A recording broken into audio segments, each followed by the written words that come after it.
Welcome to Intersecting Voices, a podcast where diverse stories collide to inspire change and amplify voices. Welcome to Intersecting Voices, the podcast where we explore the real experiences that shape our careers, identities, and the way we navigate the world, particularly when we stand at the intersection of more than one identity. I'm your host, Sonia Pérez, and today I'm joined by two powerhouse women who are reshaping what leadership looks like in the energy and innovation sectors. Annabel Sall, founder and CEO of Think PR and board director of Autism and Neurodiversity North Scotland. Actually, Annabel, I don't know if that's changed name. I think it has, hasn't it? It has. Autism now, yeah. Okay, good catch. You founded Think PR in 2004, and you've guided communications and strategy through the digital revolution, energy transition, and global challenges, shaping the agency into a trusted voice in the energy sector and beyond.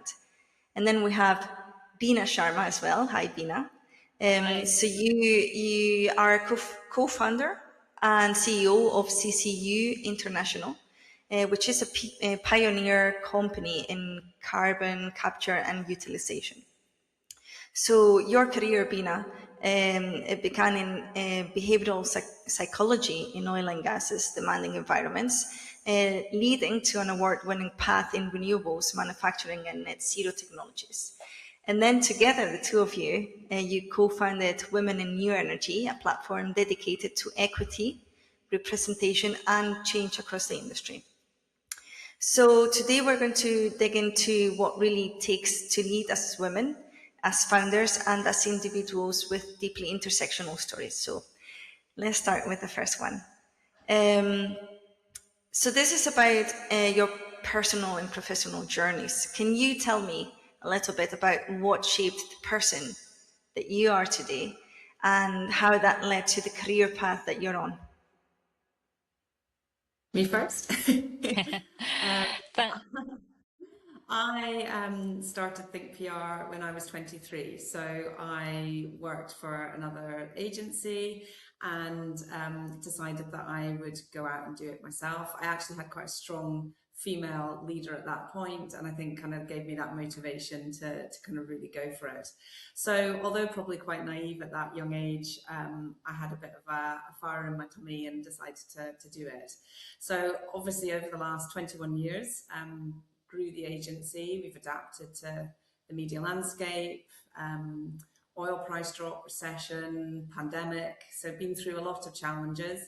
The team has changed. We've evolved in terms of our skill set to kind of match what the industry needs, but very much kind of grown and enjoyed it along the way as well. I get to travel. We have a lot of global clients as well, and also balancing family life with obviously running an agency and supporting the team that I've got as well. So the board director role with Autism and Neurodiversity North Scotland, which is now Scottish Autism, we transitioned to the national charity just actually a couple of months ago. That's been a huge learning curve for me, being part of the third sector and obviously experiencing the challenges that they contend with as well from a government level right through to funding, etc. too. So it's been a really, amazing journey for me. And then obviously Women in New Energy too, working with Beena and establishing that event. And I think that kind of movement has been really exciting as well. What about you, Beena? Thank you. Thanks. Pleasure to be here today. My background really started, as you said, in behavioral safety. I spent much of my time in the oil and gas sector. And when I graduated from university, and that's pretty much where my career started, I graduated from university and my first posting was on an LNG plant in Nigeria with around 6,000 men. So that was quite an experience for me, certainly a big eye opener in terms of the industry, but in terms of some of the challenges that we had. I always say back then, you're talking 25 years ago, back then things were quite different, but in a lot of regards, things aren't so different. We certainly haven't had as much change as I think in the way that we had hoped that things would have changed. And that's really where my career started. I was, 22 years old when I first went out to site, and my longest stint was just under 3 years for a Norwegian client, Statoil, who is now known as Equinor, based in Norway on a gas plant in quite a remote area, actually probably akin to Scotland. The weather was very similar. It was the west coast, very wet, very windy. So I guess moving to Scotland was felt like almost I'd gone backwards to oil and gas Norway. But yeah, it was interesting times. That's pretty much where my career started, and then I transitioned through to renewables. It was actually came with my move to Scotland.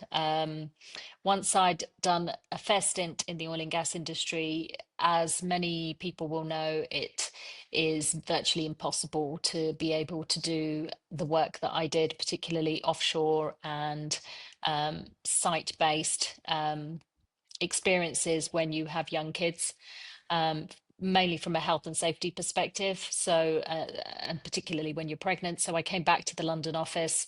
I had my kids in the UK in London, and the opportunity came up to move to Aberdeen, and that really restarted my career into the energy transition space. I decided that oil and gas, the jobs that were available in the oil and gas industry were mostly offshore for what I did, and it didn't really suit my lifestyle. I had two young kids.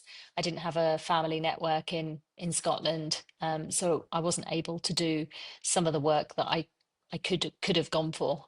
So I decided to set up my own business, and I did that in the energy transition technology space, focused on insulation systems for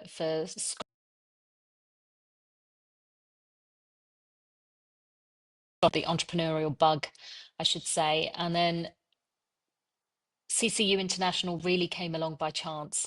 So I had another business, which I still do have, a biotech business, which was focused on a circular food economy. So we take food, goes through a number of different processes, and it ends up as microalgae or spirulinas, sort of superfoods. But one of the challenges that we faced in the UK was the amount of regulation that stopped us from doing anything. Couldn't really do much with the food waste. But what we found is, as we were speaking to investors, particularly those in Silicon Valley, they all wanted to know what we were doing to capture the carbon, what technology we were using. And we came to realize that this is what investors wanted. They wanted to know about the carbon capture technology. So we decided to spin that out as a separate technology. And that's really where CCU International came from. Our focus really is the utilization of carbon, but we can, we're able to get carbon dioxide to a grade which is able to be stored in underground reservoirs, so widely known as CCS or CCUS. So we do all of them, all in the above. But yeah, being based in Aberdeen for 8 years has given me access to obviously the energy industry. As well as the access comes a lot of the challenges of being particularly a woman of colour in the industry. And that's really where we led on to the Women in New Energy initiative with Annabel, which has been an absolute delight. I have no idea how we are coming up to our 4th year, but it is happening. But it just goes to show that there is certainly demand for what we are trying to do here. And Annabel and I have had the challenges that we've had have been unique, similar, but also quite unique because of the industry, not just the industry that we work in, but the expertise that we have is different. And so our challenges are quite different. She comes from it very much from a supply chain service provider perspective, and I come from from an innovation technology perspective, but nonetheless very similar experiences. And we came to the realization that every single person that has felt either out of place or doesn't feel part of what is happening here, we decided that they needed a voice, and that's really where Women in New Energy came from. That's really interesting, and actually, I think you are aware of it, that I attended the session that you had in May this year.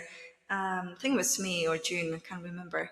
but it was amazing. There was so many people, everyone in the panel that came to speak had something really interesting to say.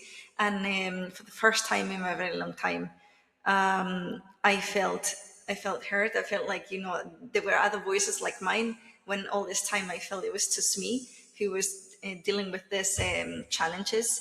So you made that space for all of us to not feel alone. So thank you so much for that. And 4 years is a really long time already. It just passed probably really quickly. Something that you mentioned, Beena, about well, one of the reasons you started your own business, and I'll ask you as well, Annabel, whether this has been your experience as well.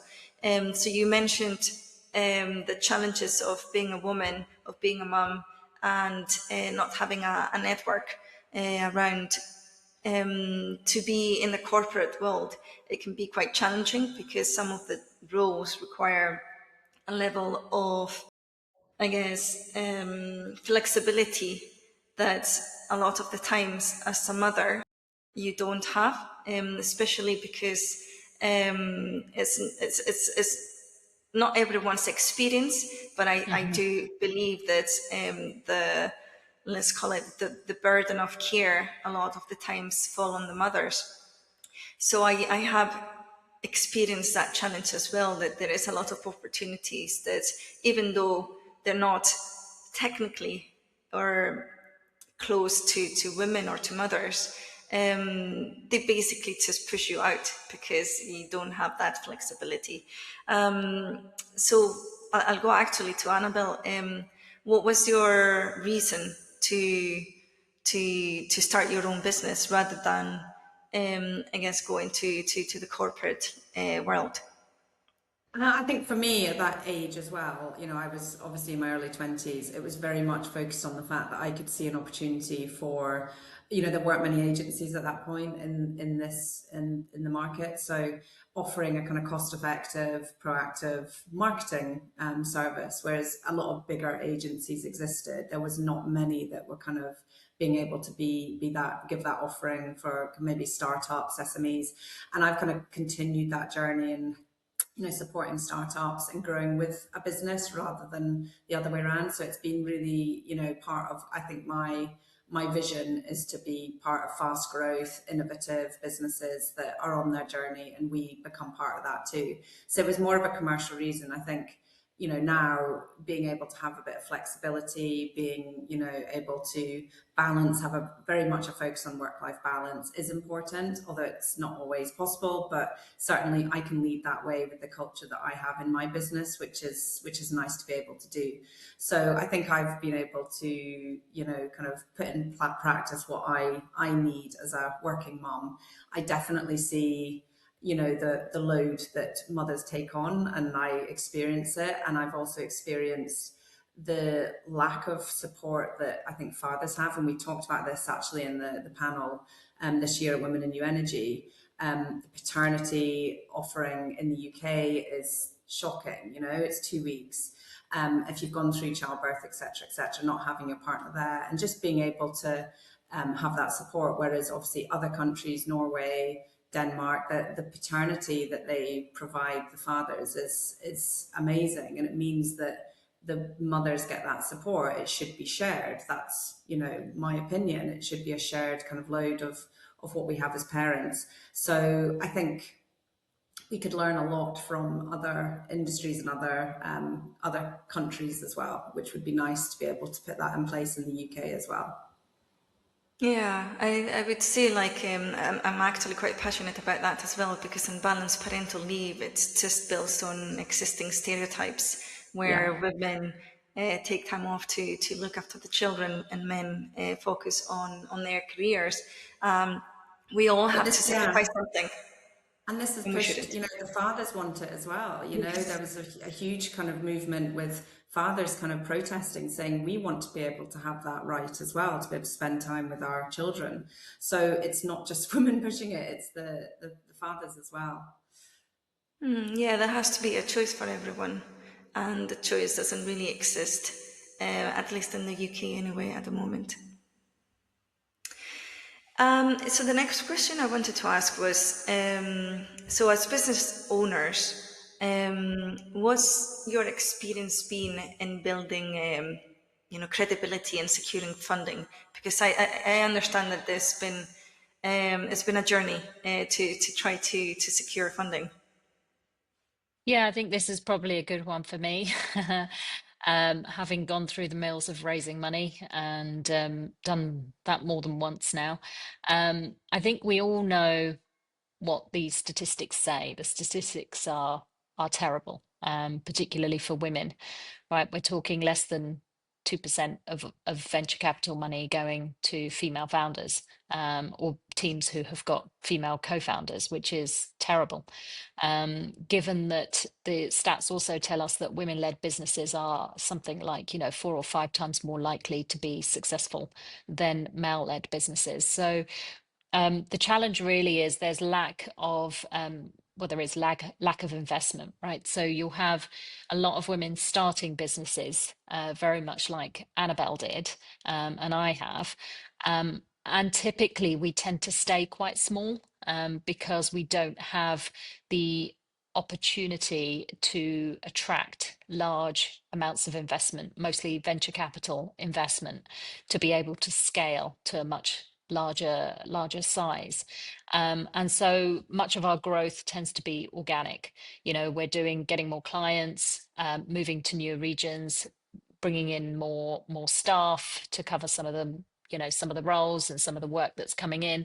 And what you'll see is gradual growth. You'll see periods where there's growth, and then obviously where there's economic stress, you might see a cutback. I mean, Annabelle's gone through the mill herself, growth, and then COVID, and then other things have come along, the downturn in the oil industry, and things kind of go up and down. I think where there is an opportunity, particularly like what I do in the innovation space, in the innovation technology space, growing organically as possible. But actually, that's not what we want to do, because the technology that we develop is there for a purpose, right? It's there to get us to net zero. We don't want to get to net zero tomorrow, the year after. We want to do it now. We want to be able to put everything that we've got into it now. The opportunity is now. So we need venture capital money in the millions to be able to give us that scale, and to be able to scale fast. The speed is of the essence in the industries, particularly in the space that I work in. But as I mentioned, we're talking venture capital 2%, if you're lucky, going to female-led businesses. If you throw in the mix of being a person of color, then that goes down dramatically. You're talking 0.2% if you're lucky. So often when I hear, and this might be contentious, and I do say it quite a lot, there are many organizations out there that are desperately trying to change the way that we look at venture capital money for venture capital investment for female-led businesses. What do we need to do? And you see a lot of these organizations pushing for courses on confidence, courses on how to pitch, courses on understanding your financial model, courses on being able to answer the questions that investors want. How do you make yourself investable? And the truth of the matter is, it doesn't matter what you do. You could be the best of the best, but there are still biases out there that exist that are going to stop you from getting that venture capital investment. And nothing that I see out there currently is dealing with that. How are we making these venture capital firms, how are we making them accountable for the decisions that they're making? How are we making them accountable for selecting, seeing the right number of the amount of deal flow that's coming in? How many of those are female led? How many of those are they following up on? When you're put in front of a panel of investors, how many of those panel members are actually female, that understand what that female investor has or female entrepreneur has had to go through to be there? Very, very much like you said in the previous conversation that you had, I never talk about my kids. And most people are quite shocked when they hear that I have kids. And that in itself tells you that, to a certain degree, lots of people will say you have to be more like a man in order to succeed in a man's world. And I don't do it deliberately. It just, I mean, not that I don't love my kids, I don't want to talk about them and the rest of it, but they're I've got one in his 20s now. So, and a lot of people are really surprised to hear that I've managed to navigate my career. And it's not that I have, my kids haven't been in nurseries their whole lives. I looked after my kids for a very long time, and I did the bulk of the looking after because my husband spent so much time traveling for work. So I was sometimes on weeks on end. I remember at one point when the kids were very young, I was still working, but he was 6 weeks in Copenhagen. And, and you have to navigate two young kids plus work. But the thing is, you want to switch off. You go to work, you want to switch off. You don't want to talk about the kids. You focused. And I remember my boss at one point saying to me, I was doing 20 hours and he was pushing for me to do more and more hours. And he said, "You're so productive. You achieve more in those 20 hours than anybody else on this team does full time." And he says, "Where do I get more of you working mums?" And he said, "What is it that's different about you?" And I said, "Well, we come in and we're focused. I don't have time to faff about saying good morning to everyone and asking how their weekend was, because I know I've only got a restricted number of hours. So I'm highly productive in those hours. And I know by 2:30, I need to be out the door to pick one up from this school and then head to the other school, get their dinner ready and all the rest of it." So I think all those things mixed into one, we have those complexities that when we are going and pitching to an investor, somebody on that panel has to understand the challenges that we have had to go through to be standing or sitting there talking to an investor. Because not only is it about how we develop the technology or how we've raised the grants or how we've built the team or how we've commercialized this technology, how we've brought in partners, but it's also what we've had to do in order to get there, the challenges that many others, i.e. men, have not had to go through for us to be in that room. Yes, I've had to navigate being pretty much a single parent for a big part of my career. I've had to navigate all these other things that come with that, but nobody takes that into account because they've never been through it themselves. So when I often pitch, it's very rare that I pitch to a female investor, very rare. And I think you have no understanding, or sometimes they do, because sometimes there are men that have stayed at home and have been supporting their wives, and they understand the challenges that, particularly women who are working have had to go through. But I think that bias exists. We're looked at like we're just any other person. And we're not saying that we want to be treated differently. What we're saying is that treat us as you would any other person, but appreciate that we come with nuances that have created challenges for us that go well beyond what most men may have had to go through to be here today. And those biases exist. And when I see particularly organizations pushing, and these are sometimes government organizations, saying, right, let's learn about your building your confidence today.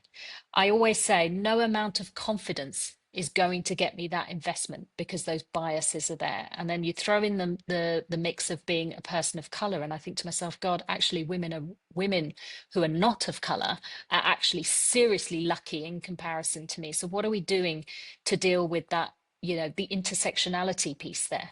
And we're just literally taking one thing and saying, oh, it's women, it's men. It's not women and men. There are so many complexities that both women and men have, and everything else in between, let's not forget, because now there isn't there's a fine line between a definition of what a man and a woman is, but in the middle of that you've got women and men who have disabilities, who maybe have are neurodiverse, who maybe have challenges at home, who maybe have mental health issues, who maybe have all sorts of whether it's race, gender, whether it is whatever it is that they are, whatever card it is that they, or even language can quite often be a barrier as well.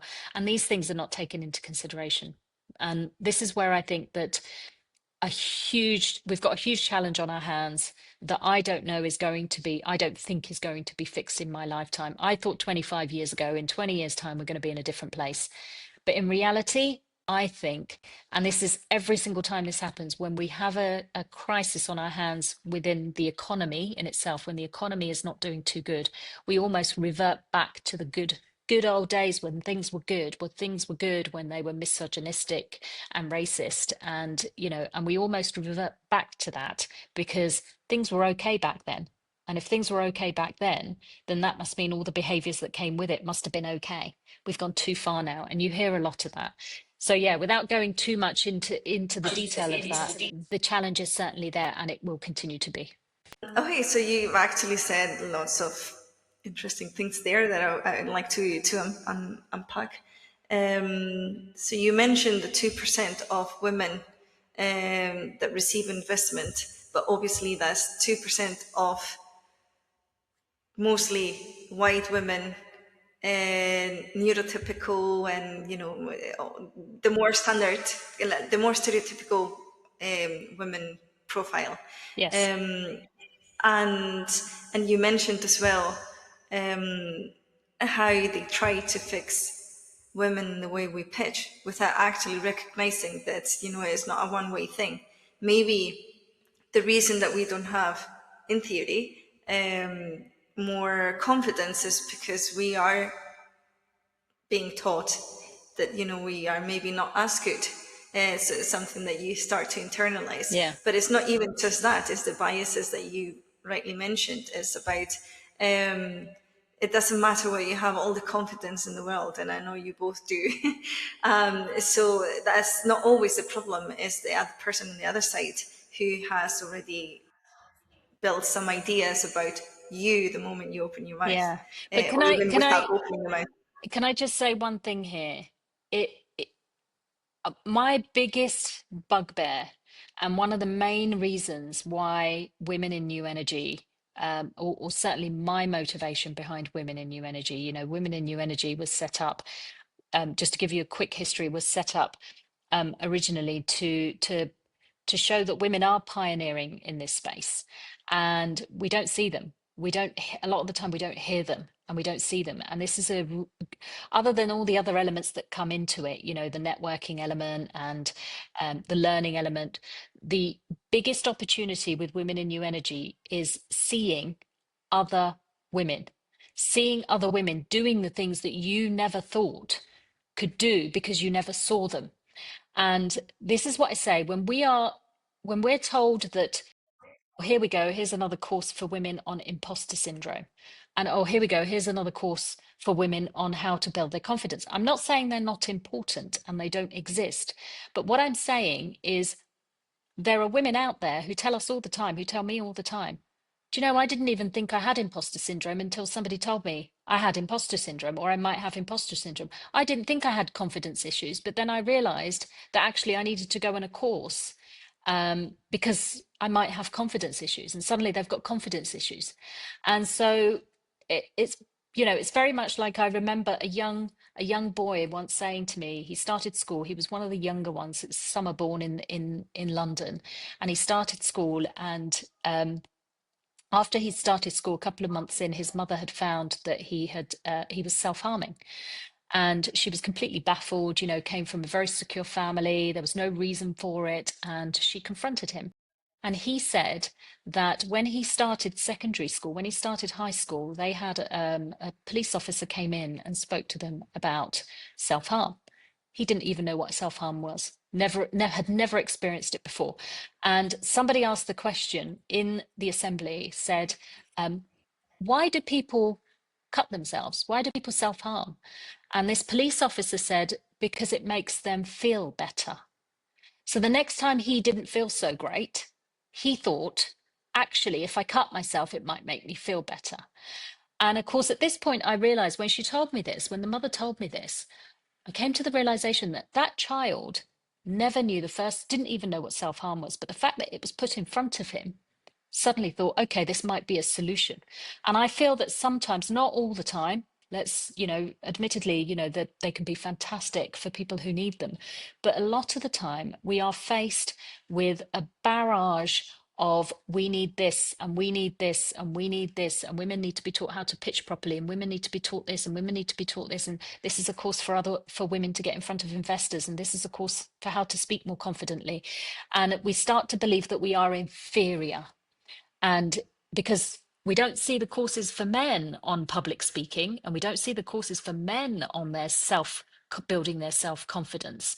So yeah, we must be inferior. And that is the damage that we are doing to the industry, to the women in the industry. And the whole purpose of Women in New Energy, or one of the main purposes of Women in New Energy, is to show other women that there are women out there that are doing this, that have been doing this for a long time. They don't have confidence issues, or they may have confidence issues, but they certainly won't come out when they're speaking.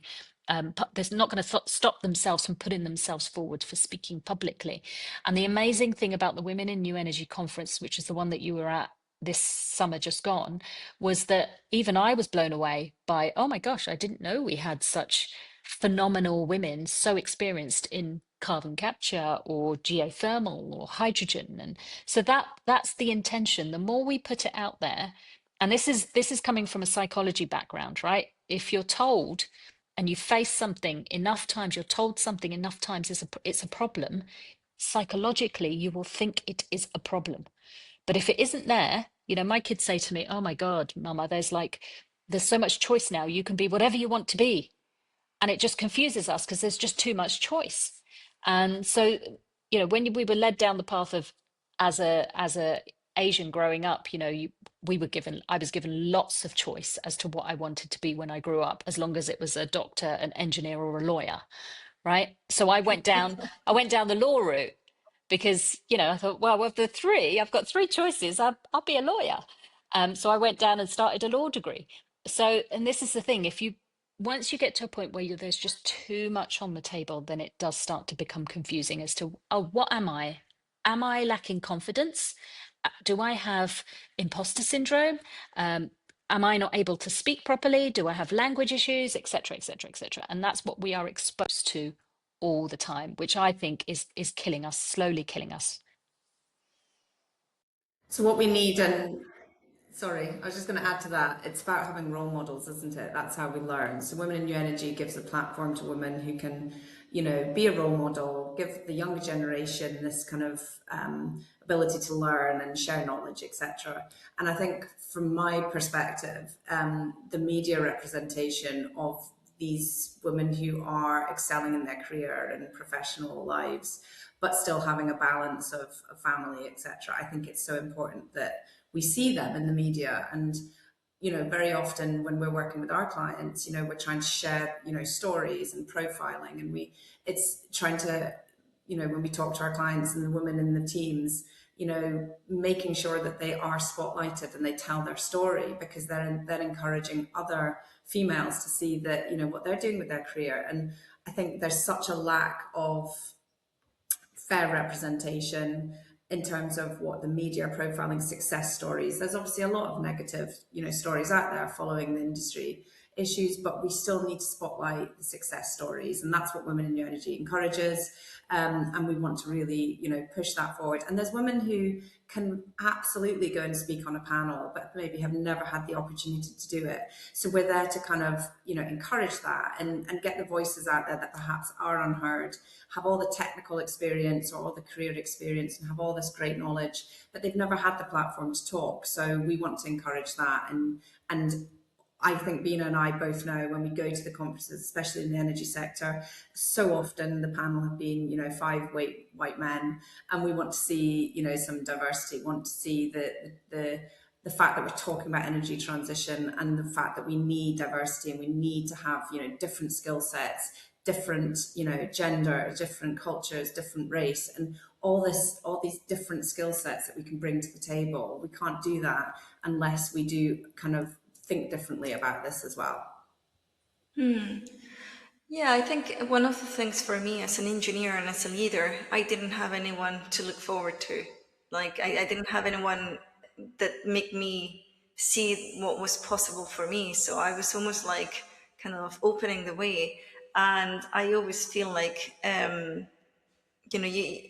it's really important to see what you are capable of by seeing other people, having role models. And I think as well, like something that I'm really passionate about. I have a very strong opinion about the imposter syndrome, because people keep telling it something about you, and I completely disagree about that. I don't think I'm inferior to anyone else. I just think that people think I'm inferior just because of I'm a woman, I'm neurodivergent, or whatever it is, the combination of it. So I think like when people keep telling you that, it kind of it kind of sticks a little bit, Mm. but it's not just that, it's the fact that they actually put barriers in your way that wouldn't be there if they didn't think, if they thought that you were capable. So I don't think that is something internal rather than something external. And you mentioned, Beena, about the biases, and I'll ask this question to both of you actually. So the world of investment, of securing funding for women, this is just really difficult at the moment, and let's just ignore the fact that maybe women have confidence issues, which we could challenge that. What do you think has to happen? What has to change for the situation to shift in a way that there is more access, not just for women, but for women of different intersectional Yeah. realities? I think we are, I don't know what the exact solution is, but I think we are so far away from getting to where we need to get to. Much of this stuff, this desire to change this part of what is wrong, I should say, much of it, the desire comes from government. And the reason why it comes from government is typically because it is widely understood and widely accepted that women-led businesses could potentially bring so much more, I think billions to the economy, right? And the opportunity is not there because we're not getting VC investment. So governments have taken it upon themselves to try and challenge this. Now, when you look at the UK and compare it to other parts of the world, we are pretty bad. And you say to yourself, well, why are we? What is the reason for us to be so bad? Why are we not able to? And the fact of the matter is that these organizations or these initiatives that are led by government typically are led by people who have not been where I have been, who have not been where other women have been, where they have had to go up against a panel of men, for example, panel of investors, and the bias there exists, and they don't get through, not because they're not any better or their business proposition isn't strong enough, but those biases are, well, she's of childbearing age, she's not going to be able to commit full time. These are the kind of things, and these have been said by men themselves. My first thought was, well, how long is she actually going to stay in this business, because she looks like she's going to go off and have kids. So they're there. As much as people don't like to think they are there, they are there. A lot of the time it's not intentional, but they just exist. So the challenge is that those people who are leading these initiatives, without condemning them as one, right, but these people that are leading the initiatives either haven't been in the position of those female founders or of those female-led businesses that have had to pitch and faced some of those biases directly. So there's very little understanding of the process and what you have to go through to get there, or their intention is elsewhere. And again, without being too controversial, I quite often find a lot of these initiatives is an opportunity to pat yourselves on the back for doing another report, right? How many more reports do we need to tell us that women are not getting fairly treated, right? And it's this big hoo-ha. We had this huge report, took 3 years and however many millions to fund, and then nothing happens. And then a few years later, we do another report. A few years later, we do another report. And off the back of that, I mean, there is one investment fund, for example, that in the UK has been pushed out for years and years. They've been talking about it for the last couple of years. They set up this task force, and the task force is still going, and they're still patting each other on the back and still going to Parliament and the fund hasn't actually been deployed. And I actually quite recently put a comment into the team and I said, I don't mean to be funny, but it's been a couple of years now. When are you actually going to deploy the funds? Because I want to know when the funds go. There's no point in winning these awards. You haven't deployed any money to any female founders yet. So this is what I feel, that we go round these cycles over and over and over again. The other thing that needs to change, and I think that's why I say that these initiatives need to be led by business people, by people who've been through it. And I'm not talking about, as you said, you're the standard white female. It needs to be people from all sections of the community, from both men and women, but people from all sorts of diverse backgrounds who have faced challenges beyond being a female or a man. And then the other second thing that needs to happen, I mean, there's loads of things that needs to happen, but from an investment perspective, investors typically are in the UK. I'm talking about the UK here. Other parts of the world are quite unique. But if you look in the UK, most of our venture capital investors are, i.e., the people behind them, are not founders. They're not business people. They come from the investment banking background, or they come from fresh out of university having done an MBA, for example. And so they don't understand the nuances of being a founder, the nuances of being an entrepreneur, the challenges that's required to be standing up and pitching in front of that particular company. Yes, I've achieved 3 times more than my male counterpart, but at the same time, I had to bring up young kids. I had to navigate this. I had to navigate that. I had to navigate a disability. I had to navigate. And so these kind of nuances aren't taken into consideration, because when you come straight out of an academic background and into an organization, you're trying to understand business and you're coming from an academic background. So that is, I think, one of the biggest barriers we have in the UK. You go somewhere like Silicon Valley, almost every other investor that you meet, if not more, has been a founder, has built, got investment, scaled and exited, and then become an investor. That is where we differ. And that is one of the reasons why I think those challenges that we face are not being seen by the investment committees in the UK. And imagine how many ideas we are missing on when we are only covering less than 50% of the population. Yeah. And they tend to end up, you know, as I said, this is why you get so many female-led businesses who are your SMEs, your micro organizations with a few employees, you know, because there is a certain element of freedom that comes with being a female entrepreneur, being your own boss, not having to live the corporate life, not having to pretend that you don't have kids and not having to try and fit in. And there's an element of freedom that we enjoy, as much as it drives us crazy, because as with any founder or entrepreneur, we worry about the bills, we worry about our employees, we worry about, you know, the tiny little things, you know, have we got enough stationery, for example. And these are the things that we take on board as an addition. Yes, it's an additional stress, but in comparison to what we would face if we were in the corporate environment, is completely different. And you know, don't knock it, most people do not understand the positives, and Annabel can come in here, but the positives of being an entrepreneur until you've done it. And as much as every single day we think, God, why did we do this? We wouldn't change it. And I know, you know, Annabel might think it, I might think it, we might even say it, but we wouldn't change it, because we'd be giving up a hell of a lot to go back to the corporate world, or certainly as an employee, in terms of our ability to make decisions. Listen, if I get to a stage where, and it's one of the reasons why I do what I do, I didn't want to be at the mercy of somebody's bias. I didn't want to be at the mercy of somebody's, you know, making a decision before I'd even walked into the room, or making a decision as soon as they saw my face or what color my skin was. I didn't want to be, I wanted to be the one making the decisions. And that is where I think Annabel and I have our similarities, and where we've managed to bond as people, because we have those similarities between us and we have an understanding. And that is a wonderful thing to have. But we also appreciate that there are people out there that do want to work in the corporate environment, that do want to climb the corporate ladder.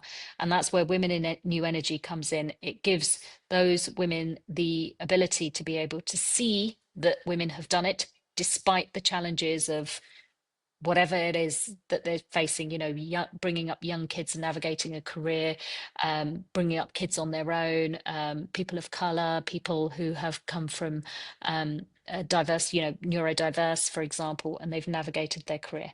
So it'd be good for Annabel, I think, to come in here and just say a little bit about, you know, her reasons for doing this. But, you know, she said some already, but I think it's massively underrated, being a female entrepreneur.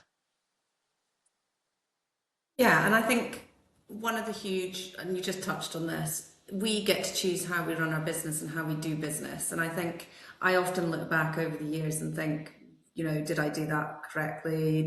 Should I have been having thicker skin? You know, all these things as women, we probably do overthink things more compared to probably men. I don't know. But I certainly run my business with, you know, integrity, ethic, you know, my values. And I feel like that's my choice. And that's the huge benefit of being able to do what I do, because I can make that choice. I can choose who I want to work with. If I don't believe in how somebody's running a business, or somebody's, you know, speaking to my team, for instance, I can choose who I work with. And it's not always an easy choice, but I'm going through it at the moment. You know, do I want to work with that person because of how they have perhaps spoken to my team, or have you know, responded in a way that I just doesn't sit right with me? So we have that choice, and we can lead. You know, I've, you know, got a small team, but very much lead them in how we do business. So I think that's a huge advantage to having your own business as well. We can make that choice. So you mentioned about just now, Annabel, being able to choose who you work with, and I guess, you know, taking into consideration how those customers or potential customers treat you. I wonder, just expanding a little bit more about that, and beyond the investment point of view. So both of you are in your founder, senior leadership positions in your own companies that you've created. Do you feel like, as women, you've been perceived or treated differently than men? Yeah, I think for me, I am in an industry that historically was quite female dominated, PR, you know, marketing. That has definitely shifted. We've, you know, there's some brilliant, you know, men in the marketing industry, and we all kind of add something different perspective. But certainly going through, especially working in very much in the oil and gas industry as well, a lot of our clients were very oil and gas focused, predominantly. I think to be taken seriously, you almost had to, you know, you had to kind of put yourself forward in a slightly different way, and sometimes that didn't even matter. You know, the role that I had and speaking to people was very much, oh, here's the marketing girl, the PR girl coming to do a job, not necessarily taken, you know, seriously. And I would sit there, and now I'm stronger and I have a stronger voice. You know, it's such an important, you know, part of a business. You know, it should be aligned with your business strategy. It shouldn't be a standalone. It's just not something that's nice to have. So now I've got the experience and the confidence to kind of shout that from the rooftops. Probably 20 years ago, I didn't have that confidence. So it comes with experience. And I think all I would hope is that people in my position that are maybe in their early 20s, they have that confidence to really stand by why what we do is so important. It's, you know, technical is important, operational, commercial, but the marketing role is so important to a business. And I probably didn't have that voice, you know, and confidence enough at the beginning.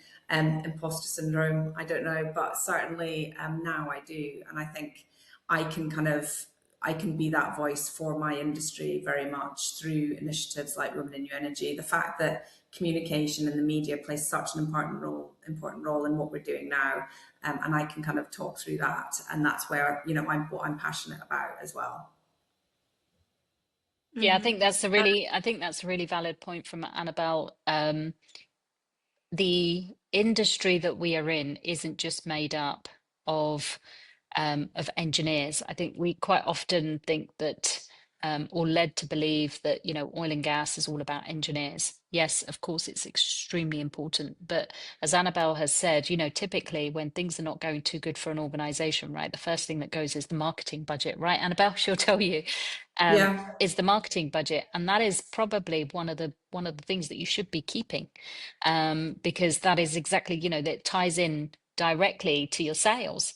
And there's no point in making those cuts that isn't going to bring in further revenue if, you know, if these are the kind of changes that you're making. So this is Annabel's voice is essential here, and because she's got the backing and the experience now, she can sit there and she can say, well, actually, she's got that credibility. You know, you mentioned the word credibility.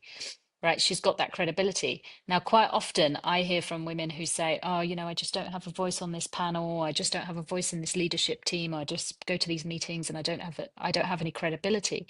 Everybody has credibility in some form. We just have to find what that credibility is. And I always say this to people. So my biggest credibility, right, I hate using it, but quite often, in order to be taken seriously, I bring in quite early on in my conversations when I'm in a meeting, particularly with new people who don't know me, I will give them a little bit of my background, and I will always bring in that my first posting at the age of 22 was Nigeria. And as soon as I tell them that I was on an LNG plant in Nigeria, you can just see their reaction completely changes. They know I've been in those conversations. You've been in those conversations, right? So because the assumption is, well, you know, people don't know you, they don't know your history, they don't know your background. We have to, as individuals, as women, and it's not fair that we have to do this, but you almost have to set have to set the standard from the offset, right? And you have to give them that little bit of credibility that tells them, you know, she knows her stuff, or she's serious, or okay, she's got the badge, you know, or she's been through that baptism of fire, whatever it is that you call it. And quite often, and I used to, in the beginning, I never used to say it, I used to wait, and I used to wait and see how people spoke to me and treated, and then I would say something like, oh, I was, by the way, yeah, I was on an LNG plant in Nigeria, or I, you know, worked on a gas plant in Norway, and people are like, really, you did? But because I set that from the offset, it means that they take me seriously from point one. And I quite often say to many, many young women who say, I just, you know, they just don't take me seriously. I find that point of credibility because everybody has it. Everybody, regardless of age, has achieved something in their life. It might not necessarily be work related, but has achieved something in their life that people are going to go, oh, really? You did that? And I say to women, find what that thing is. You know, some people, I speak to some young women who don't really have a work experience or anything to go by, but they've achieved, I don't know, a world record at cycling or something like that, really completely random. And just by having a conversation with a senior male colleague, doesn't necessarily need to be in a meeting. By having that conversation, that male colleague suddenly has, oh, well, she's capable.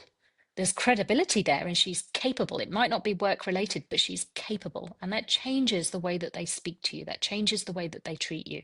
And I know it's not fair. Women say this to me, but why do we have to do this? I know it's not fair. And I'm hoping one day we get to that stage where we don't have to. But Annabel is now at a stage where, well, I've got 20 years in business.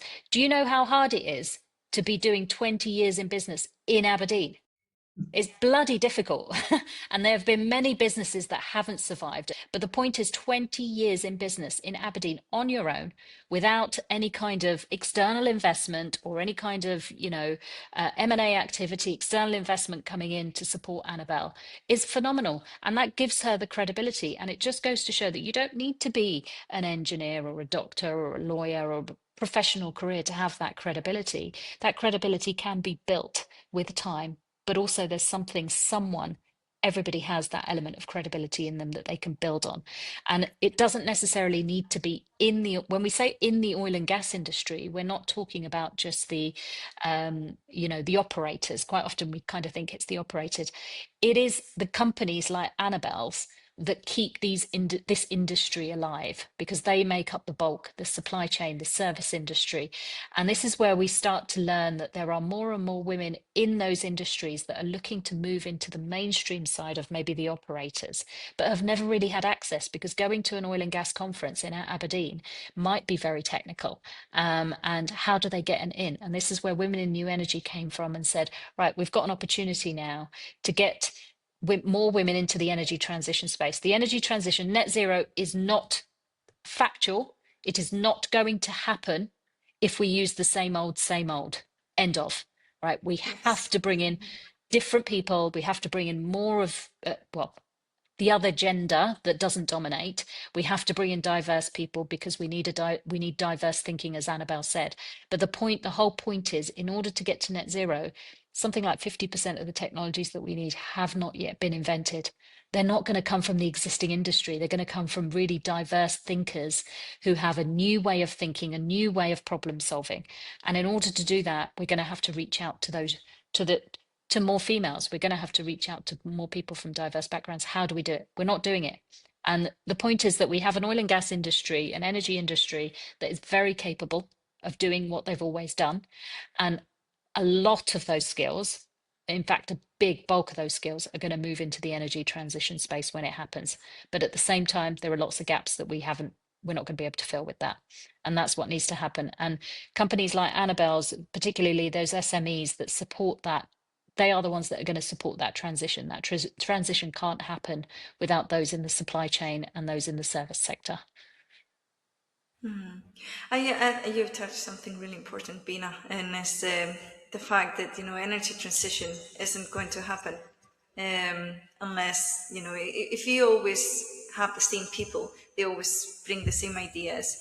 Innovative thinking comes from different, from all the differences. The different people, not just gender, but also different ways of thinking. And just to go back to something that you both mentioned before about confidence. Okay, so you raised a double standard there, where if we were men, we wouldn't have to start the conversation with building that, Credibility. I guess, credibility, that was the word, Yeah. thank you. To build that credibility, or to show the credibility that you've got. But I also think, like, and this is for the viewers as well, not everyone is going to have that kind of communication style, in the way that, not everyone is going to feel comfortable, I guess, bringing this into a conversation when there's no space for you, making space for yourself there. I felt myself in that situation where, I'm talking about people who knew me, people who could have known everything that I was capable of and things that I've done in the past, but rather chose a very narrow view of myself, the quiet version of myself, where I was in a room full of men that didn't really give me space to talk. So I would say, I guess in hindsight, it's not an easy position to be in, and it really makes you doubt yourself, and whether, that you kind of know that this is your place because it feels natural, but at the same time, everyone else makes you feel like that's not your place, that you're doing something wrong, that you're not good enough just because you're not like them.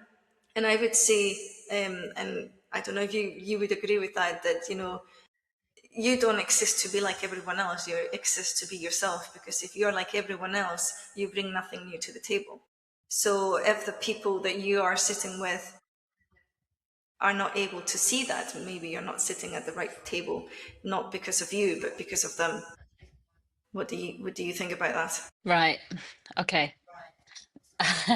There's a lot to say. I don't know if you want to go first, Annabel. I was just going to touch on the work and my experience with the neurodiverse workforce, and what we can do to kind of support thinking differently. And you mentioned confidence.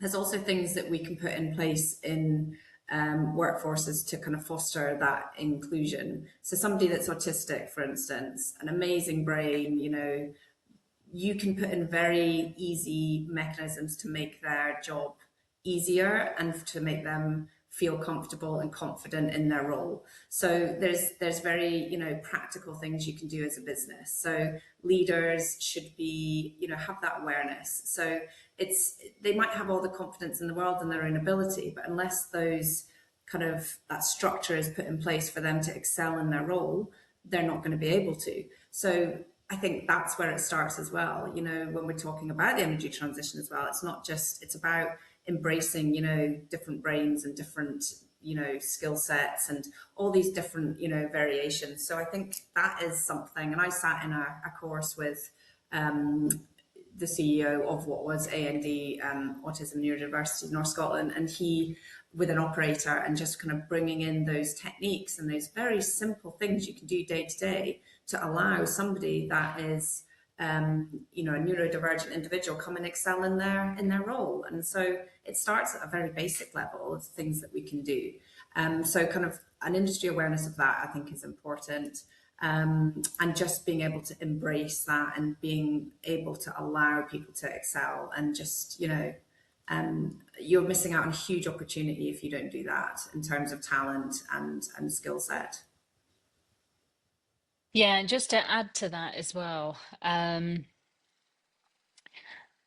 right, there's an element of, it's, I honestly think that psychology should be taught to everybody on every single course, because there needs to be a really good understanding of the differences that we have. And that I think is lacking. We have a generation, particularly I always say the oil and gas industry, sometimes I feel like I've stepped back into sort of 1980s, 1990s, some of the mentality that we see. And we do have, people that have been in the industry for a very long time, done things a certain way. They've been there when things were done very, very differently to the way that they are done now. There needs to be a really good understanding of the differences that people have, and to a certain degree that brings in what Annabel said as well, and understand how we get the best out of those people. This really is on leaders. It shouldn't be on individuals like you and I. This should be on leaders, right? And unbelievably, in the past, we have kind of gone, well, he's a really good engineer, so he must make a really good manager. Oh, well, he's a really good technician, so he's going to be really good at leading a big team of people. And it's not necessarily true. We haven't really paid much attention to the emotional intelligence, particularly of these types of people, and we've really paid attention to their IQ and gone, oh, well, he's really good at problem solving, therefore he must be good at everything. And that is so far from the truth. It's untrue. That you get to a point where at some point that emotional intelligence and that motivational intelligence, it becomes far, far, far more important than anything IQ related. In an ideal world, you'll have a balance of all, right? But let's be honest, not everybody can have a balance of all, otherwise we'd all be the same. And we get to a point where we start to say, okay, what is actually normal? So, and this is an interesting thing. When I first started studying psychology, the first thing we talked about was, and goes back years, I did it at A level, the first thing we talked about was, how do we define normal and how do we define abnormal?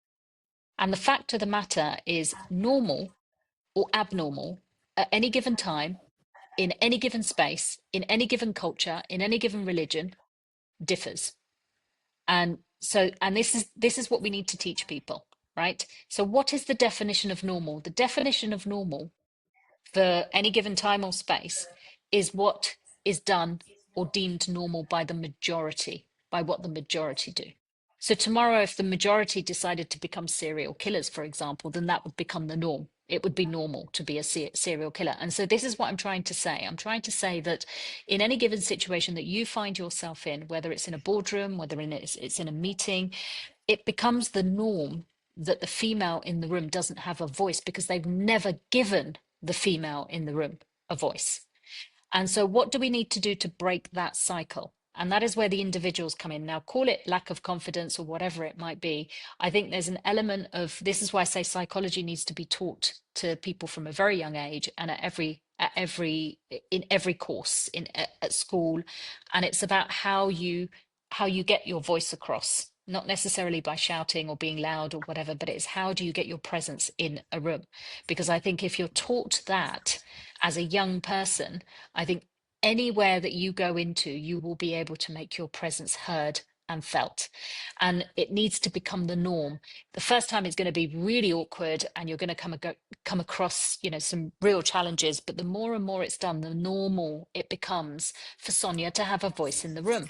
Therefore, what happens is they start to make space for Sonia in the room. It's not an overnight fix. And this is the thing, this is what we don't understand. So my career, when I spent years doing, focused on behavioral change, predominantly in the health and safety space, in the safety space. We killed people in the construction, oil and gas space. So we needed to go quite drastic with, okay, policies and procedures aren't working. And let's be honest, this is exactly the same.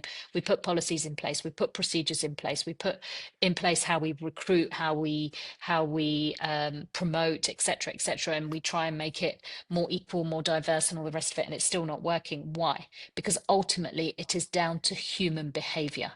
It's either somebody doing something they they shouldn't be doing, or somebody not doing something they should have been doing. So that applies to almost every single behavior in any organization. So how do we change it? We change it, and it can take decades.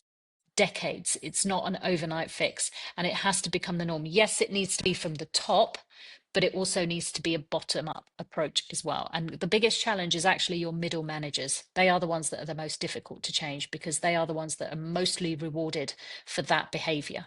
At that age, they're at the peak of their career. They want to climb the ladder even further. They've been rewarded for whatever behavior it has, has been and gone. They've been rewarded. They've got to this stage. They are decision makers. They are leading teams of people.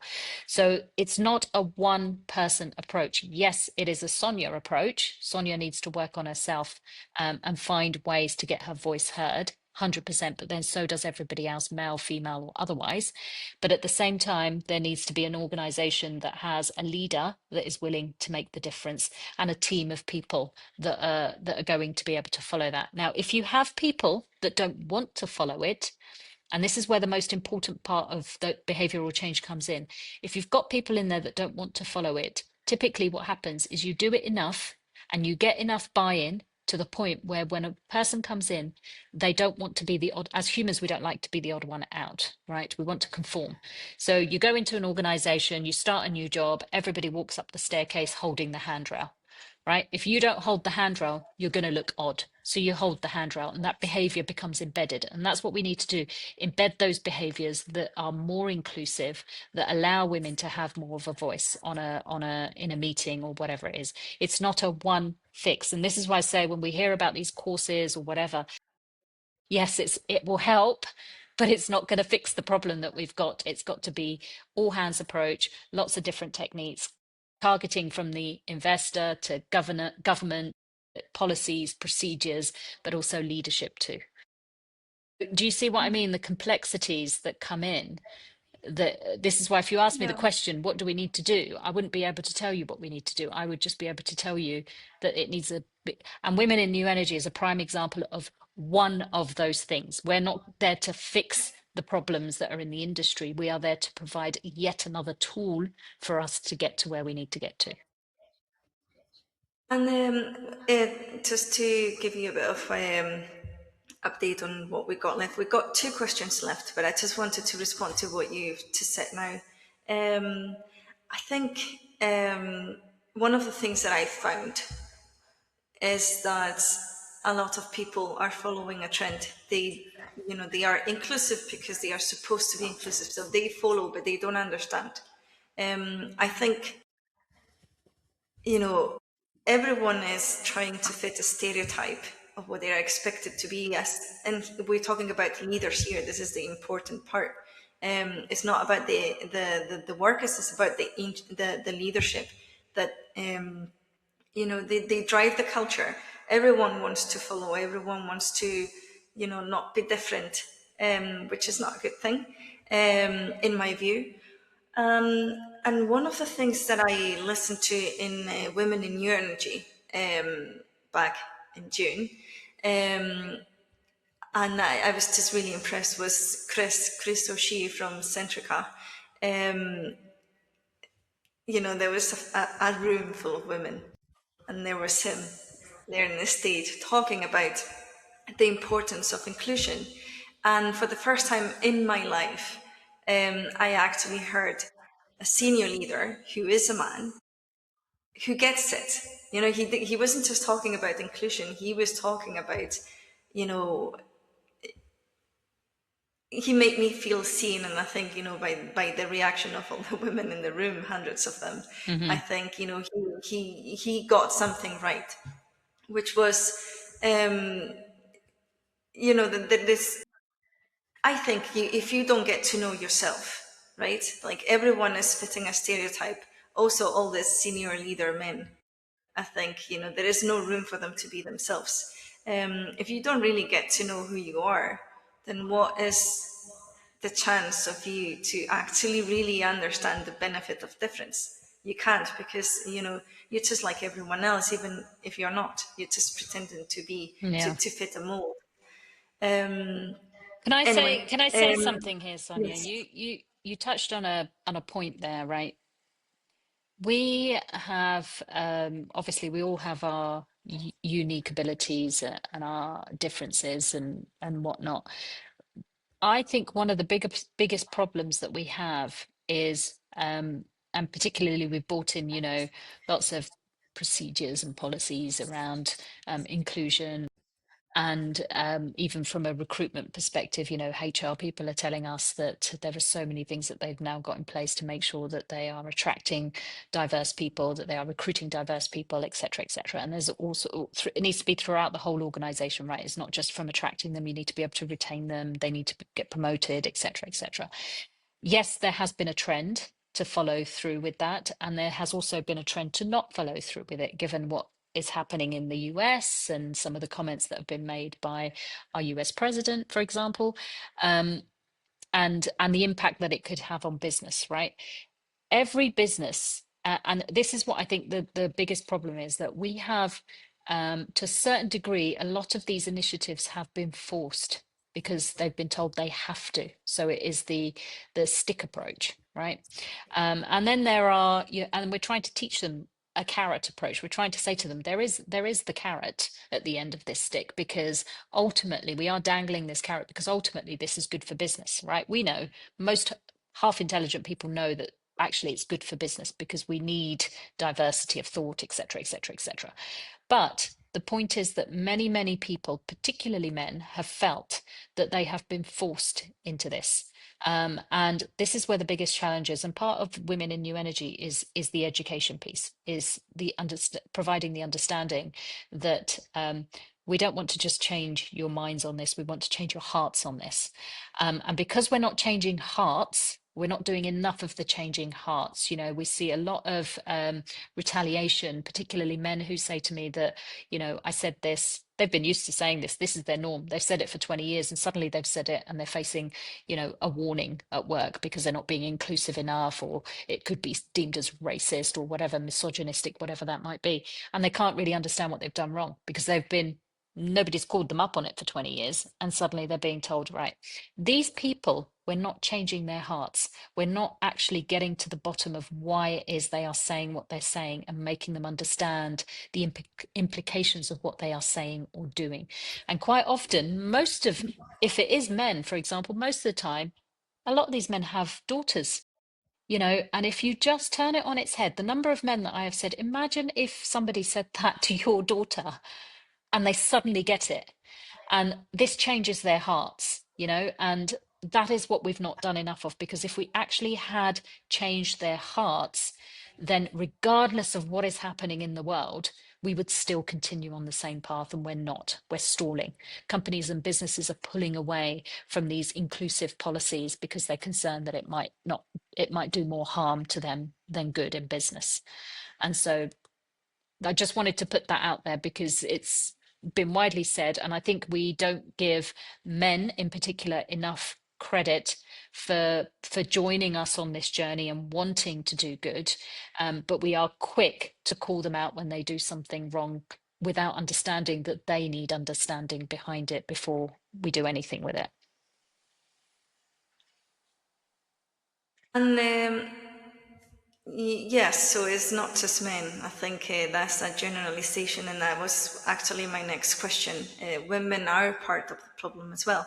And I wondered, like in your experience, have you seen how women who make it to the top become gatekeepers rather than champions?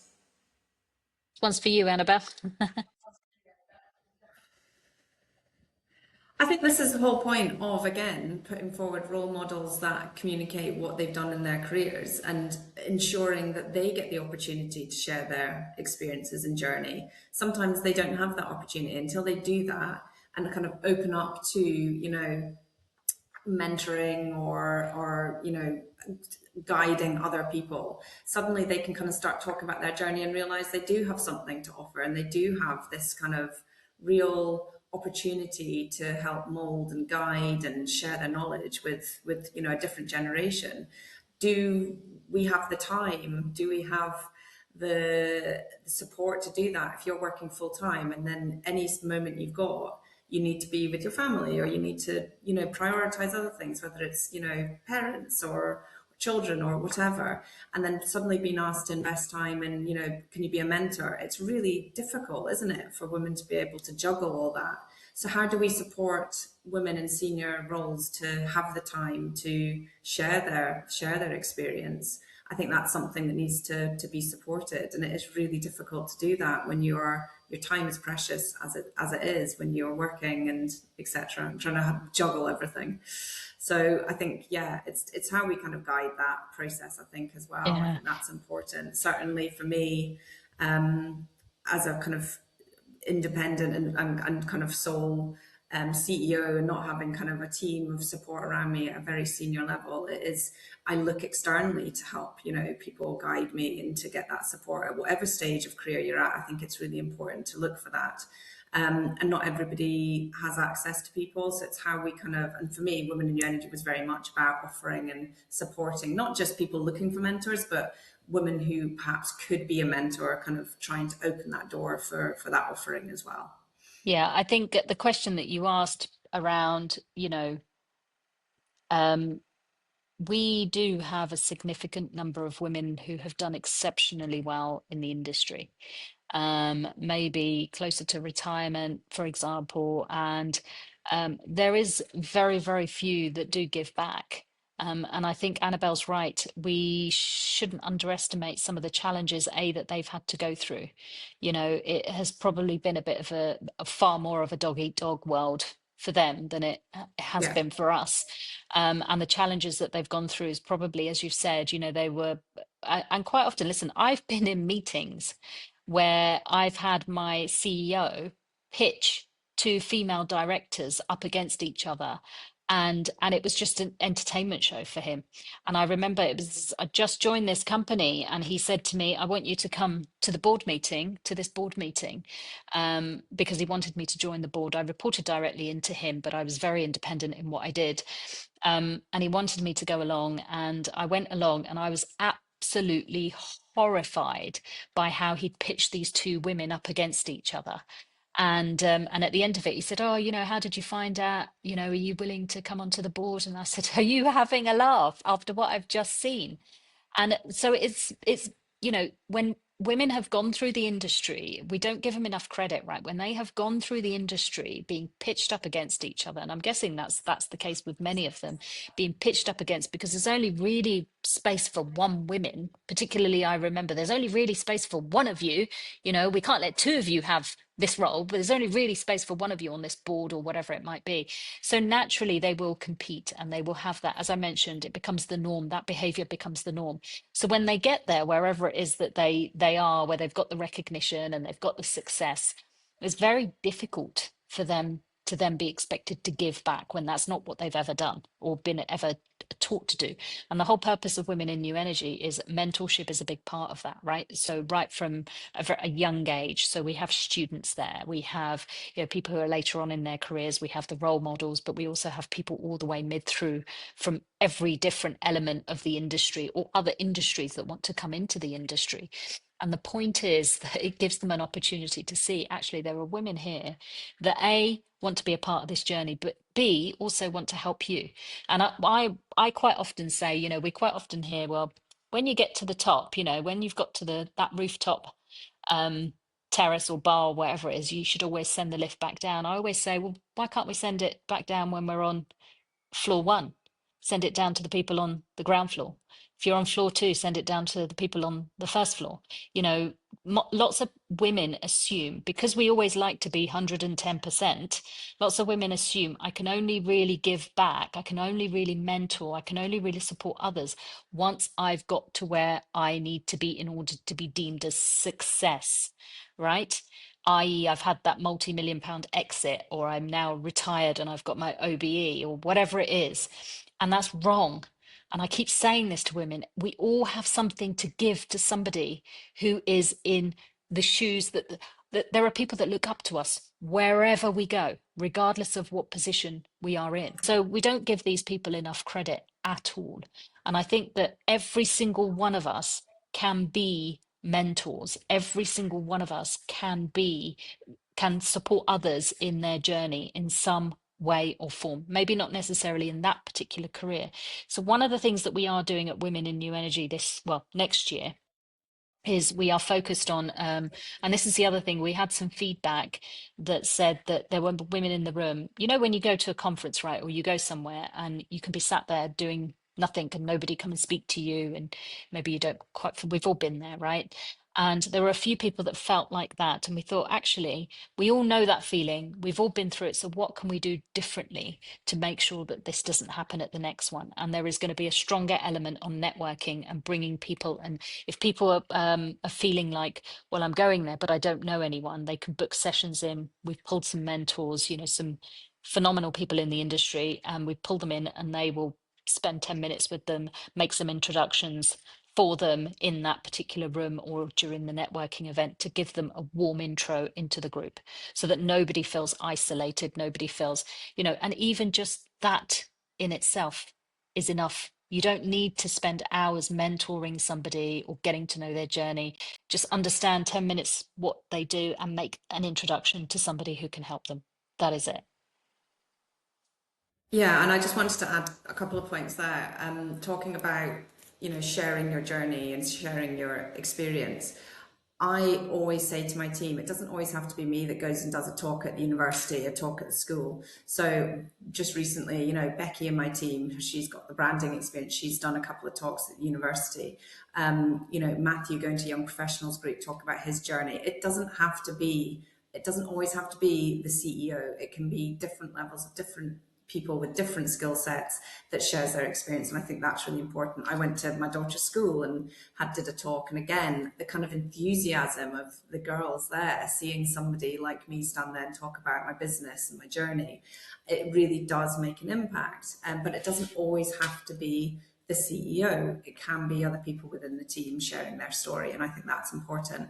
And then the other second point I was going to say, I recently went to Abu Dhabi for ADIPEC, a conference. And I have to say, I've been going for many years. The support, and I've actually created this lovely group of female business owners that we met for the first time over there. And we created this kind of real support network for the first time I've experienced going over there as women in business, in industry, and all connected at different levels, whether it was personal stories or business stories. And I do think that although there's a lot of work still needs to be done, I do think that as a kind of industry and as women in this industry, there definitely seems to be more connect and more support and more openness to have that, you know, whereas I don't think I would have felt that maybe 10 years ago. I feel like we're almost like coming together a bit more and experiencing that kind of those challenges and sharing our stories and supporting each other. And that's not just about business development, it's about different levels of support. So I think there are glimmers of hope, and I think I'm definitely feeling that right now. So I think there are positives to take from it as well. Agree. 100% agree. So I've got one last question to both of you.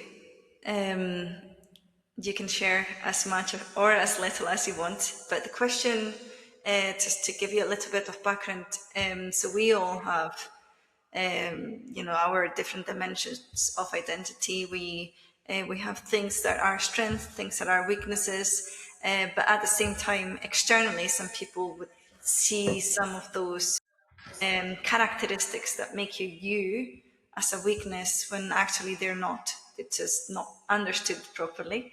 With that in mind, I wanted to ask you if you would be willing to share, I guess, any personal challenges that you found along the way and how that's influenced the person that you are today, not just on a personal level, but also on a professional level. I've got a story. I won't name the person because he is still alive. I found him on LinkedIn the other day, and I've been talking about this guy a lot. And when I was 21 years old, I joined the oil and gas industry. Right? fresh out of university, I actually had another very quick job in the financial markets, and then September, the Twin Towers happened. We lost a lot of our clients, so I knew redundancy was coming, and I jumped into the oil and gas industry, and I joined as it was kind of admin support, but they knew I had a psychology background, and they wanted to set up this big department under the health and safety for behavioral change programs. So they kind of knew. They'd brought me in. Anyway, they brought me in and very quickly realized, because there were so few people in the world that did what I did, right? It was just a handful of us. And they brought me in and they started me on this 3 monthly promotion and pay and progression in this career. And it was literally like intense. 3 months, every 3 months I was getting, and one of the things that I had to, and I always thought I was quite good at this, right? So when I was at university and we would do group projects, I would always be the speaker because everybody would say, you speak really well, you present really well. So in my head, I had it that I was quite good at presenting. So I was asked to pitch, to kind of put together this lunchtime learning session. It was a 20-minute topic and I could pick any topic. So I picked a psychology topic, which most people find fascinating and interesting. And I had to present it to a group of senior leaders. So my boss's boss managed to get some of his peers, some of the leadership team in for the 20 minutes. And typically they were all old white men. Right? But at the time, it didn't faze me because that's what I was used to. So it was just the norm for me. But I did this 20-minute presentation on a topic that I really enjoyed. And I thought I did okay. I thought I was nervous, but I did okay.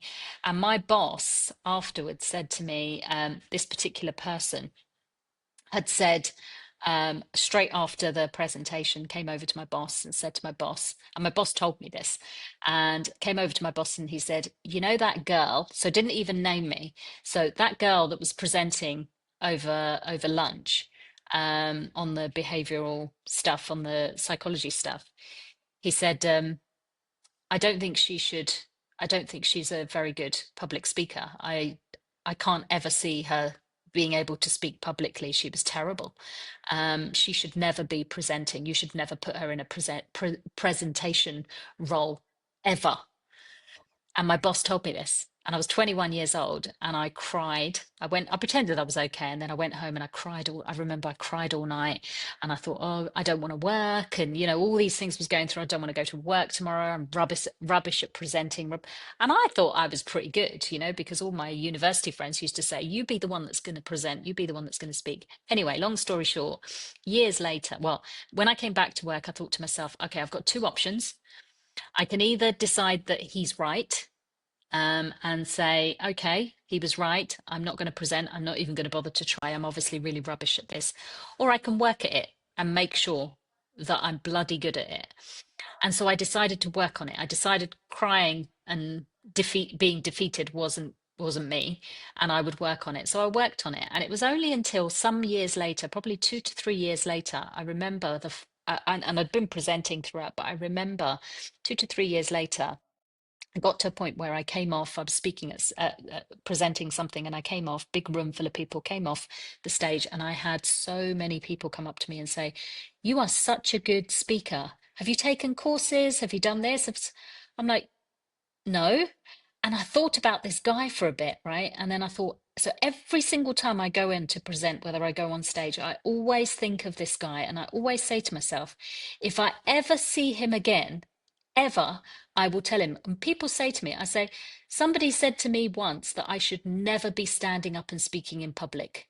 And now look at me, so this is a story I want to share because it doesn't matter. That guy was the VP of engineering for that particular company at the time, right? He was very senior and obviously very well spoken. And if somebody like that had said to me back then, and many of us go through this, say to us, you can't do this. And I say to people, that can't needs to provide you with the motivation to turn it into a can. So that, I think, would be my takeaway. That's the story that I have, that once upon a time I was told that I would never be able to speak in public. I was not good enough to ever speak in public. Yet there I am on TV, on radio shows, on this podcast. And if I can do it, anyone can do it. Annabel. Need a Netflix documentary for my battles through my journey. But no, I think the main thing for me over the past, I would say, 10 years is just trying to have the strength and resilience to continue running a business whilst dealing with personal challenges. I went through, just 2 weeks before lockdown, I left my family home with my 2 children under 6.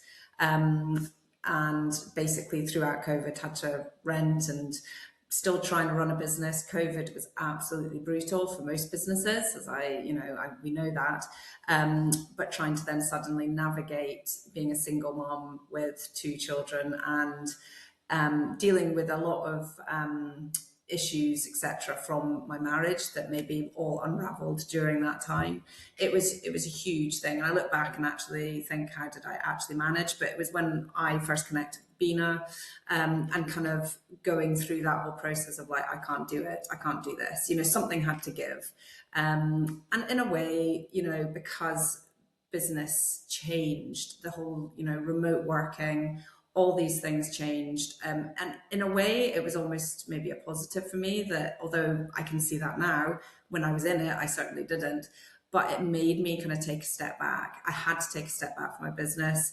When I came back into it, I came back with, a lot of passion, a lot of strength, because I'd been through what I'd been through, came out the other side of it.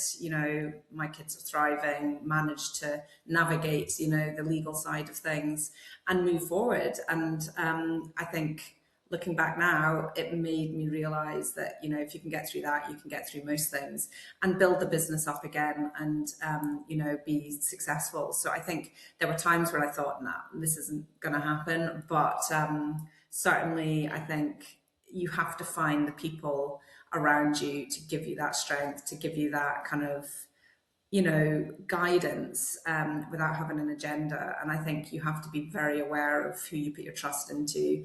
I put trust into people that, I shouldn't have. And I think slight naivety, or just we are very open as women, I think, to, help others and maybe don't always get the same back.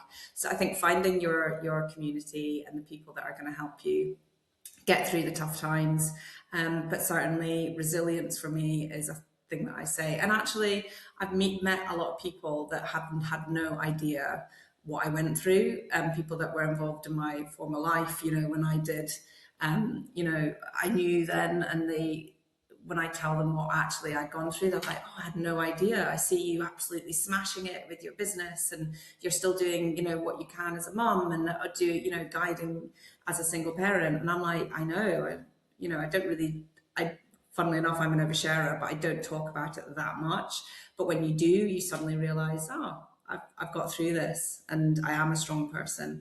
And sometimes you need to take that step back and remember that as well. As women, we need to remember how strong and resilient we can be. And that's what makes us, the people that we are as well. It's sometimes you just need Yeah. somebody to tell you that you can, right? Because we say it Yeah. so much to ourselves that we can't do this, can't do that, can't do that. And you just need to, and I think also we often quite, Annabel and I talk about, Annabel is like an open book, right? Is, you know, or an oversharer, as she would put it sometimes, but she does it with the right people. And if it is the wrong people, then there's a lesson in that. Yeah. And there's learning in that. And I think sometimes as women, we can close ourselves off and say, we need to protect ourselves. Therefore, we're not going to talk about it, or we're not going to share, or we're not going to give, or we're not going to. And the problem with that is if you stop doing that, you stop learning, and you're less likely to find those mentors, those supporters, that tribe that you need, that that group of people, whether it be men or women, that are able to support you no matter what. It's not always going to be the same people, but you just need to keep building on that. And I think that's probably where Annabelle's strength came from, by saying, I can't, but there were people around her that said, well, actually you can, because you've been in a much worse situation, and we can help you understand the how.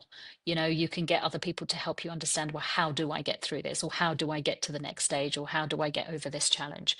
So there's always, the more we talk and the more we share, the more we are likely to find other people who can either relate to what we're going through, be able to, or can share because they've been through similar experiences. And that's where you build your support network. So that particularly for women, listen, we are so good at it. We are so good at it. Why should we stop now? That is the one thing that we definitely do better than men. When you look at the number of, young, particularly young men, and the number of suicide deaths, one of the biggest reasons is just that they don't have their tribe or their community or the ability to be able to talk about what it is that they talk about. So I think if there's one thing that I would leave this conversation with, and I think Annabel would agree, is that don't be afraid to talk about your challenges and don't be afraid to share them with others. Yeah, it's not a weakness, it's a strength. Yeah, definitely. Yeah, I think from what you both said, I can relate to quite a lot. Annabelle, for me, it was a bit later, but I did go through similar challenges to you, and at the same time, turn up, be a senior leader, whether, some people knew about what was going on or not, but, it was an extra layer or an extra 10 layers to what everyone else was dealing with. And I think,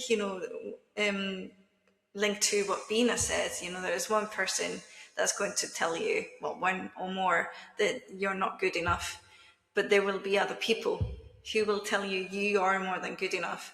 And for me, one of the lessons learned was throughout my life, not done, I didn't do it on purpose to get something out of anyone, but when you do your very best and you treat people with respect and empathy, there will be people who come to you and want to work with you and know what you're capable of. And in the days where for instance, couldn't see myself clearly, when you listen too much to the wrong people, because it's always easier to listen to those who tell you that you're not good enough than actually to the people who think you're good enough, and even more than that. So I felt like it was so important to be able to have this group of people who thought I was fantastic in the days that I didn't think I was. So I would say I really agree with you. It's about, the resilience that you get, the determination to prove everyone wrong, including yourself. That, no, actually, no one is going to determine, what I can do. That decision belongs to me, not to anyone else. So that's coming now to the end of the podcast. I could actually speak to you both like for more hours. Like, I feel like there is so much to talk, and that commonality as well. Like, it's the power of women in new energy, of being seen and understanding that there is other people who go through similar challenges, maybe not the same, but still, that the outcome is similar, and that you're not alone. There is a lot of power on that. And I am actually really looking forward to the next Aberdeen session of Women in New Energy. It's on the 23rd of June. So that's the date for the diary. It's been confirmed now, yeah. But if there's anybody listening that wants to come along, then register on the website. I think it's womeninnewenergy.com. And tickets go really quickly, so like ridiculously quick. So yeah, if you register for the newsletter, you'll know when the tickets straight away when the tickets come out. And we would obviously love to have you there, Sonia, again. And hopefully this one will be better than the next one. And the previous one was amazing already. So if the next one is going to be better, then I highly recommend anyone to join. But there is also in London, isn't there? Sorry, what was that? You also do sessions in London. We're hoping, Women in New York. yeah, we're hoping to expand into London as well. We want to go more across the country now, because obviously we recognise that, Aberdeen is a great place to start. But we also have a lot of women that are interested in this space. And also we want to open out to bigger networks. So we work with all the other women's networks as well. We work quite closely with them, but also we want to be able to get, particularly if there's any men listening or women whose partners or friends or colleagues, we want to see more men there the conversations are going to, and we always envisage this, the conversations are going to move away a little bit, still some element of it away from the whole challenges and the diversity aspect, because we know what they are, and we want to turn it into, bring in more technical conversations so that more people feel that they can be included in the conversations. This isn't just about women not getting, the forum or their voice or whatever it is. So we want to make this on par with any other conference as it grows, and we want to bring in those levels of expertise, as Annabel said, some of those role models that you probably never even knew existed, in some of these technical spaces in the industry. We want to bring them in to be able to not just highlight what they do, but also be able to showcase what they have contributed to the energy industry. Well, thank you so much, both Annabel and Beena, for being part of this conversation. Thank you. I hope to be able to see you soon again. And to the viewers, I hope that you enjoyed this conversation as much as I have. And we will see you in the next chapter. Thank you. Thank you. Thank you for tuning into the Intersecting Voices podcast. If you enjoyed today's episode, please take a moment to leave us a review on Spotify or YouTube. Your feedback helps us grow and bring you even better content. Don't forget to hit the subscribe button so you never miss an episode. See you next time.